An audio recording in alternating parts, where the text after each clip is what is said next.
Hello र नमस्ते, म प्रतिमा र हाम्रो च्यानलमा चाहिँ ल्यापटपको रिभ्युजहरू नभएको धेरै भइसकेको रहेछ। सो त्यो स्ट्रिक एन्ड गर्ने क्रममा चाहिँ आज मैले एसुसको यो ROG Flow X13 2021 मोडलको फुल रिभ्यू लिएर आएकी छु।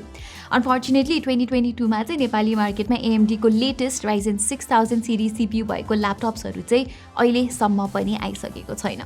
Anyway ASUS ROG Flow X13 को नेपाली मार्केटमा प्राइस 2,38,000 रुपियाँ रहेको छ। सो यो चाहिँ एउटा प्रिमियम सेगमेन्टको 2-in-1 अल्ट्राबुक हो जसमा तपाईँले हाई एन्ड स्पेक्स पाउनुहुन्छ, जस्तै Ryzen 9 5900HS CPU, RTX 3050 Ti graphics, 16GB RAM, 1TB SSD र 13.4 इन्चेसको फुल HD 120Hz डिस्प्ले। यो ल्यापटपको बक्सभित्र you get a ROG sleeve अनि ROG gaming mouse for free र like other ASUS laptops you also get 2 years of warranty. Okay, so तपाईँले यहाँ देख्न सक्नुहुन्छ कि ROG Flow X13 चाहिँ एउटा प्रिमियम र मिनिमलिस्टिक 2-in-1 ल्यापटप हो। यो ल्यापटपलाई सक्दो लाइट वेट र पोर्टेबल बनाउनको लागि एसुसले यहाँ एन्टायर च्यासीमा म्याग्नेसियम अलोय र प्लास्टिक युज गरेको छ।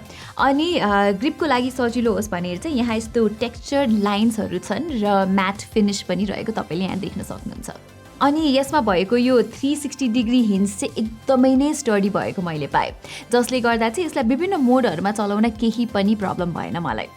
यसको यस्तो आर्गो लिफ्ट मेकानिजमबाट चाहिँ टाइपिङ एक्सपिरियन्स अझ कम्फर्टेबल हुनुको साथसाथै यसले बेटर एयर फ्लोमा समेत हेल्प गर्ने गर्छ। अब पोर्ट्सतर्फ पनि एभ्रिथिङ लुक्स सलिड। यहाँ तपाईँले दुईवटा USB 3.2 Gen 2 Type C, एउटा USB 3.2 Gen 2 Type A, एउटा HDMI 2.0B र एउटा 3.5mm हेडफोन ज्याक पाउनुहुन्छ। So ya not bad for a 13 inches laptop.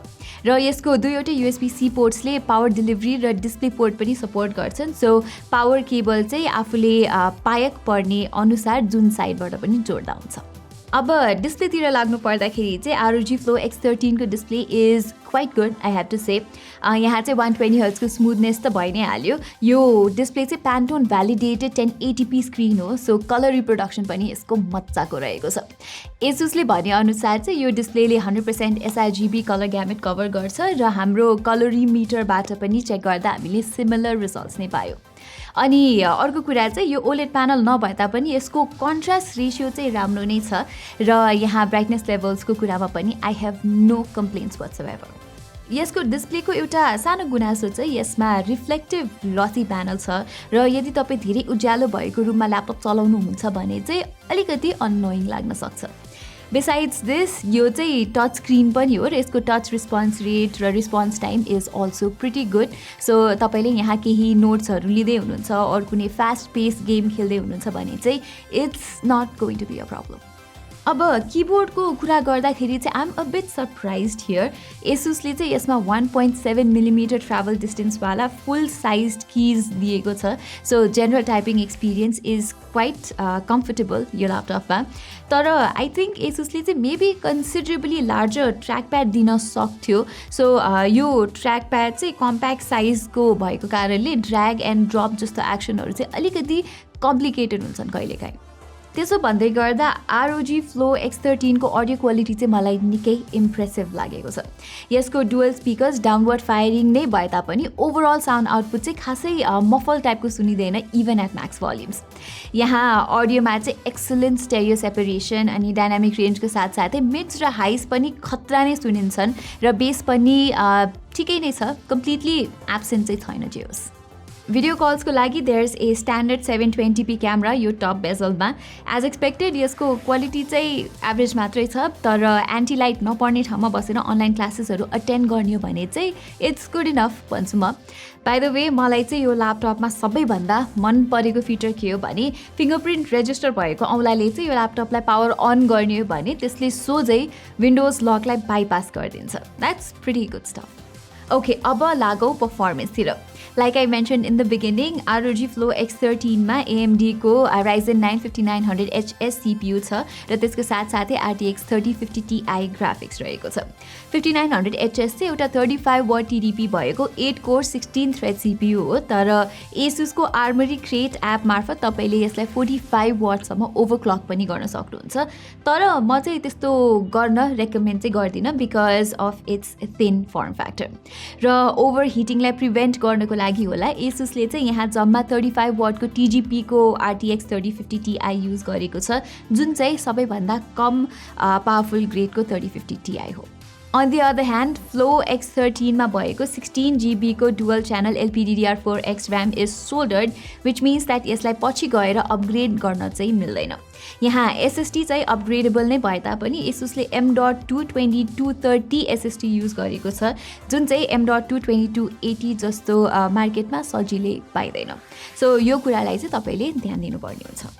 Anyway, Ryzen 9 5900HS एउटा फ्ल्यागशिप CPU हो, सो यहाँ रेगुलर एभ्रिडे वर्कमा चाहिँ केही समस्या मैले भोगिनँ।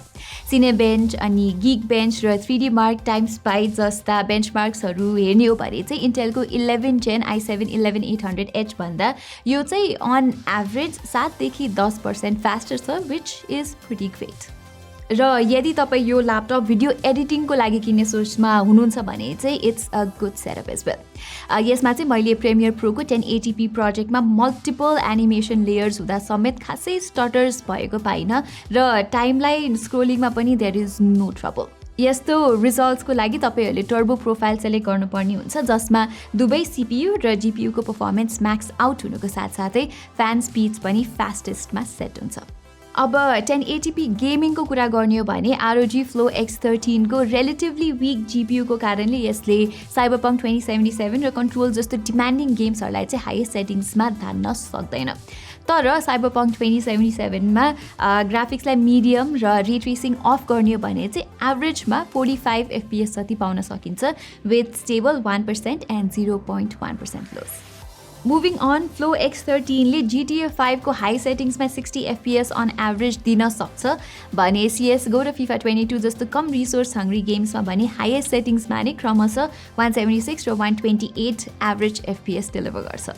इन टर्म्स अफ थर्मल्स, यहाँ एसुसले डुअल फ्यान सेटअप दिएको छ जसमा 3वटा एक्जस्ट छन् भने इन्टेक भेन्ट्स चाहिँ यहाँ तलतिर भएको तपाईँले भेटाउनुहुन्छ र एज एक्सपेक्टेड गेमिङ जस्तो इन्टेन्सिभ युजमा चाहिँ it hits a pretty fast. आधा घन्टा पछिको साइबरपङ्क गेम प्ले पछि WASD किजको एरियामा सर्फेस टेम्परेचर चाहिँ 43 देखि 45 डिग्री सेल्सियस हुँदा 7, 8 र 9 किजको भर्टिकल एरिया भने सबैभन्दा बढी तातिने रहेछ with peak temperatures hitting as high as 57 degree Celsius. So गेमिङको लागि चाहिँ यो ल्यापटप किन्ने सोचमा यदि तपाईँहरू हुनुहुन्छ भने तपाईँले फ्यानटेकको यस्तो कुलिङ प्याड लिन सक्नुहुन्छ। सरप्राइजिङली इनफ यहाँ CPU र GPU दुवै लगभग 100% लोडमा हुँदा समेत फ्यान नोइज भने जम्मा 45 dBA सम्म मात्रै पुगेको थियो जुन चाहिँ मैले टेस्ट गरेको गेमिङ ल्यापटप्स मध्येकै one of the quietest results हो। समग्रमा भन्नुपर्दा चाहिँ यो 13 इन्चेसको 2-in-1 ल्यापटपको पर्फर्मेन्स एकदमै नै इम्प्रेसिभ भएको पाएँ मैले। कम्प्याक्ट डिभाइस भएपछि कुलिङतर्फ चाहिँ स्लाइट कम्प्रोमाइज त हुनै भइहाल्यो, but that's natural. Finally let's talk about its battery life. मैले साइलेन्ट युजर प्रोफाइलमा वेब ब्राउजिङ र वर्ड डकुमेन्ट एडिट गर्ने जस्तो सिम्पल केसमा चाहिँ यहाँ जस्ट 3 देखि 3.5 घन्टाको ब्याट्री लाइफ पाएको थिएँ। तर बेस्ट इन्ड्योरेन्स यदि तपाईँहरू खोज्नुहुन्छ भने आर्मरी क्रिएटको सेटिङभित्र गएर GPU-लाई इको मोडमा सेट गर्नुपर्ने हुन्छ जसबाट औसतमा 6 देखि 7 घन्टाको स्क्रिन अन टाइम पाइने रहेछ। All in all, ASUS ROG Flow X13 एउटा युनिक 2-in-1 ल्यापटप हो। सो यदि तपाईँ एउटा पावरफुल र लाइट वेट विन्डोज मसिन खोज्दै हुनुहुन्छ र तपाईँहरूको लागि कन्भर्टेबल डिजाइन पनि एकदमै नै इम्पोर्टेन्ट छ भने चाहिँ नेपाली मार्केटमा लिटरली नै अरू कुनै अप्सन छैन भन्दा पनि फरक पर्दैन। सो यस, यदि तपाईँहरूलाई एउटा केपेबल, पोर्टेबल र प्रिमियम 2-in-1 ल्यापटप चाहिएको छ भने चाहिँ म ASUSको ROG Flow X13 नै लिन सजिलै रेकमेन्ड गर्न सक्छु। सो गाइज, यही नै थियो हाम्रो ASUS ROG Flow X13 ल्यापटपको अनबक्सिङ र रिभ्यू। तपाईँहरूलाई यस्तै ग्याजेट रिलेटेड, टेक रिलेटेड कुराहरूमा इन्ट्रेस्ट छ भने चाहिँ ग्याजेट बाइट नेपाली च्यानललाई सब्सक्राइब गरेर त्यो बेल आइकन थिच्न नबिर्सिनु होला। यति भन्दै म प्रतिमालाई बिदा दिनुहोस्। धन्यवाद।